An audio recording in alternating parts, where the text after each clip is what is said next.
എനിക്ക് അതിൽ ഒറ്റ ഒരു റൈഡ് മാത്രമേ പേടിച്ചോളൂ. നമ്മള് ചത്തുപോകും ആ റൈഡിൽ കയറിയിട്ട്. ഇറങ്ങി കഴിയുമ്പോഴത്തേക്ക് തല കറങ്ങി ബോധം കേടും.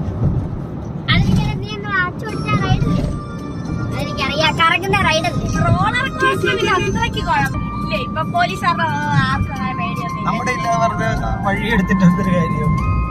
അത് തന്നെ. അല്ല തിരിയത്തില്ല ഇവിടുന്ന് കാണുമ്പോ നിർത്തിയാണെങ്കിൽ നിങ്ങൾ എന്ത് വൃത്തികേടാണ് കാണിക്കുന്നത്. കണ്ടവർ പേടിയൊക്കെയാണ് എടുക്കുന്നത്.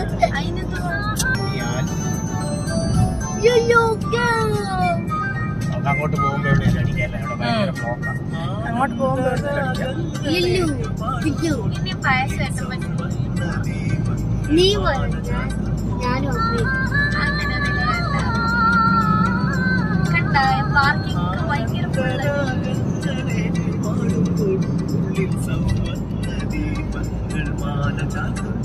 സങ്കല്പം